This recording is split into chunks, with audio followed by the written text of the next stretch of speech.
sa tiwil sa atong ingon pa kultura nga kung unsay imong mga binuhatan labi na mga nautan na agyud kay anihon no.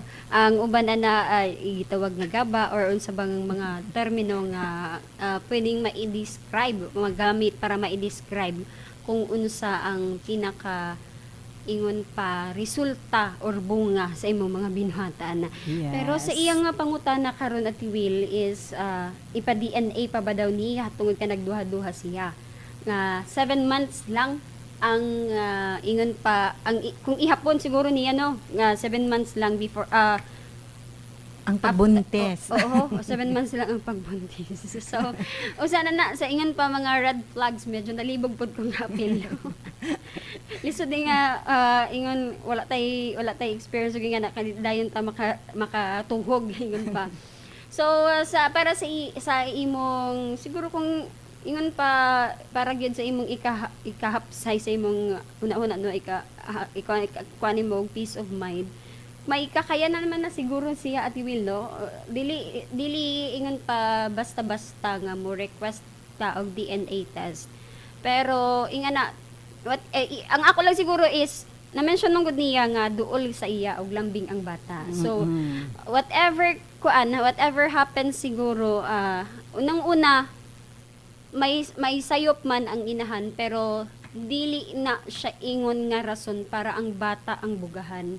If ever man nga makakuan ka og DNA test and sakto ang imong pangagpas nga ingana dili kung imuha so hopefully nga andam nimo imong kaugalingon nga whatever happens dili nimo ingon nga hanakan or himuon nga kanang moay pahimungtan or ma-change ang imong pagtratar sa bata tungod kay ang iyang ka-sweet ang iyang ka-close sa imuha is tungod kay ikaw gyud ang iyang giila nga amahan wala man siya kalabtanan sa nabuhat sa iyang inahan sa iyang mama kung unsa man galing ang mga desisyon sa kinabuhi wala unang-una mao gyud na ang pinakakuan nato pinaka-drive nato diri nga although naatay mga sayop nga ginikanan pero dili na igong rason para adto nato ihapak or adto nato i-blame sa bata nga ang bata nga tong pantuson tungod kay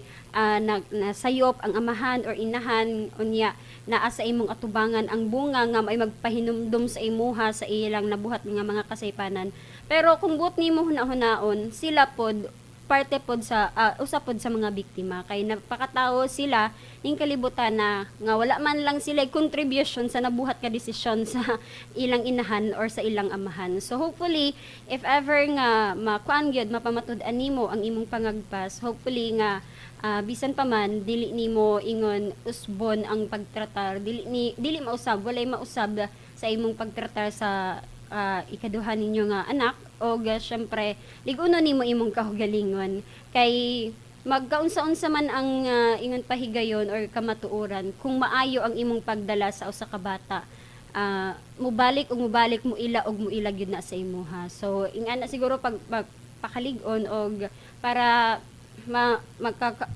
makakabot ka makakuan ka sa peace of mind so masiguro pinaka ideal pinaka best nga buhaton nimo para ingon pa ma-at-ease ka wala na yung mga pagduha-duha and about sa imong asawa naa sa imo na gyud ang pinaka desisyon kung ipadayon istoryahan ninyo og maayo and syempre timbangon nimo kung naabay makita nimo sa iya nga pagbasol or unsa ba dinha nga mga pagbati nga makabawi man lang sa kung unsa ang nabuhat niya nga sayop sa nangagi no so mautoy akong akong nahuna-hunaan about dito sa pangutana nga sa last part nga pangutana mo ning pilit sa akong huna-huna at Will basig na pa din hay ko ana ingon pa nakaligtaan na to na ginaan Gino. So salamat Ate Gino sa imong maayong ideya nga gihatag kang Jess. So na po ko ikadugang nga sa iyang mga gipangutana nato no insakto ang imong panghuna-huna Jess.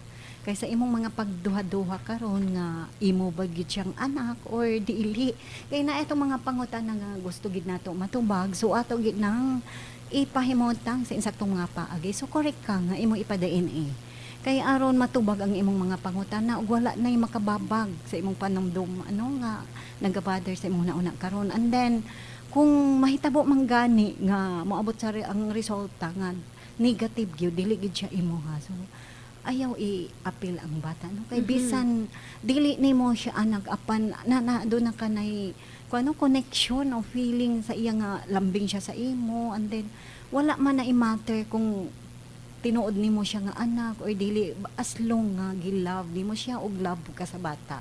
So ayaw i-appeal ang bata sa kasuko nimo sa imong asawa o imong kanang inahan sa bata kay wala siya labot sa gihimo nga sala sa iyang inahan. So sa karon insakto ka nga kinahanglan nga sa imong gipanghuna-huna nga mag-reflect ka nga imong kanang pamalandugan ang imong mga nahimo nga sala kay sala man gina Ate Jane kanang bitong tungod lang sa imong mga luho. Magpahimulo sa tao. Yes, imong pahimuslan ang usa ka tawo daghan pan tao kay kuan sa iyang gisulti mamayot siya or Usa or oo, duha. and then daghan wala siya ibalibaran kay para lang ma-afford ang iyang mga luho. So inaana kasagaran mahitabo sa mga kaning sosyalero or mga sosyalera ganun mga inana ba nga bisan dili ka-afford. So atog yung kabuton ang dili angay natong kabuton. So inaana no nga dapat kita kung inaana lang atong kay so be contented kung unsay na alang sa atoa. So atong paningkamutan nga ato na siyang makabuot pinaagi sa atong mga pagpaningkamot. And then just napagyug kadugang Ate Gina nga mo nag-ingon nga what you reap of what you sow. So unsa imong gitano mo po na imong maani. Anihon. So siguro ipa-realize ka sa Ginoo nga inana ang feeling o na feel sa uban nga imong nabuhatan sa ingon. Kay di ba mga minyo tong uban na ay nakabanag pa rin na wata kabalo kung nangaunsa pud ang ilang kahimtang na pareha ba pud sa imo nga mga broken home. Basig na apoy nabilin nga di kuan ebidensya. Yes, inana. So mo na nakita nato ang dili mo nagingon nga kung maayo ang imong buhat mo nang karmahan sab kag maayo. Kung dautan ang imong gibuhat so karmahan sab kag dili maayo. So inaana ang tao, karma is real. So nagingon natin Jean nga karma is real. So bisan sa atong pagkatawanon diri sa kalibutan pero ato jung makita nga pinaagi sa atong mga buhat bisan makita nato sa atong palibot sa atong society karon makita nato nga ang mga pamilya bitaw nga medyo nagbuhat og maayo ang ilang mga ang ilang mga anak ang ilang mga family ang ilang family medyo naasab sa nakaanisab silang maayo di ba Ate hapsay Jane? at will. Hapsay oo na sila peace of mind of peace ang ila family.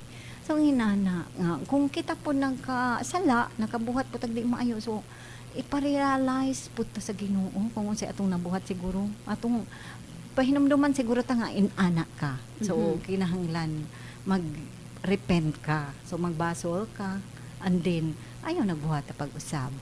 Og sa imo karon siguro hatagan ni mag-chance. Ang imong asawa sa pamati kung unsa ang iyang explanation maingon ka nga i-accept siya apan kung unsay bugat sa imuha kung gihigugma nimo siya di ba Ate Jane kung gihigugma nimo ang usa ka tawo so pwede man siguro nimo makalimtan og mapasaylo kay na may maingon nga kuan ka na nabitaw maingon nga I can forgive but I can't forget. So murag totally wa ka nagpasaylohan na. So inana na siya ang mga rason. So dapat kung imo siyang pasayloon kalimti na ang tanan. Kay aron hapsay gihapon ang inyong pagpuyo kay inana man nga aron sa imong pag realize sa imong mga nabuhat kanhi. So sa imong paghinuklog sa imong mga past. So naka-realize ka nga naaduna kay sala nga nabuhat sa uban. So gipa-feel nimo kung unsay feeling pud adtong imong nabuhatan. So inana ra na no mo nagiingon nga Ate Jean vice versa. Walay sukod sa balos ingon pa. Karon ato nang ipadayon ang pagbasa sa atong na feeling quotes for the day. Gikan sa Reader's Digest nga sinulat ni James Baldwin nga nag-ingon. People pay for what they do and still more for what they have allowed themselves to become. And they pay for it simply by the lives they live. So, Ate Jean, gamay lang pagpalapad ni ng atong quotes for the day nga ato napili karon ning kahaponan para sa ato tanan. Yes, Ate Will. So, mao ni giingon nato na kung unsay atong ingon pa mga pinugas mao pa yung atong mga pang-anihon.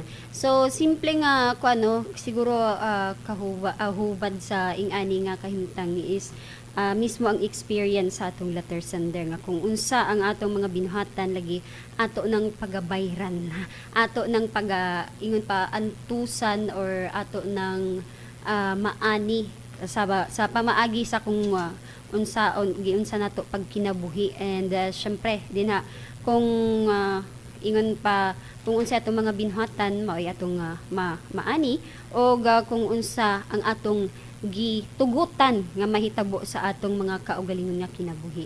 Og dinha nato ma-experience ang kabayaran syempre mismo sa atong kinabuhi sa atong pagkinabuhi sa adlaw-adlaw no or sa ining kalibutan na sudong gyud nato kung unsa ang mga previous nato nga binuhatan ato gyud nang makit-an sa umaabot sa atong dalan sa padayon nga pagkinabuhi ning kalibutan.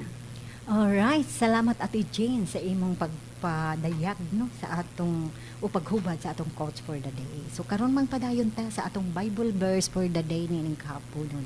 Gikan sa Genesis 3:21. Nag-ingon diri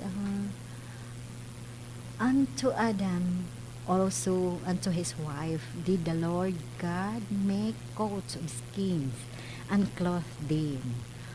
So sa ako lang gamay nga nasabtan, mga ka-feelings nga pinaagi sa kanang walay kinutuban nga pag nga kaluoy sa Ginoo kanato ug sa iyang grasyang gihatag nato ang paghigugma nga walay katapusan alang kanato iya gihapon gihatagan ang gihatagan gihapon niya ang mga tao no sa iyang paghigugma pinaagi sa luwas ka nato o pagkatao sa iyang anak nga gihatag nato nga si Jesus Christ alang sa katubsanan sa atong mga sala o gi-provide niya kanato ang tanan bisan sa pagkadautan kuno sa mga iyang mga anak diri sa kalibutan.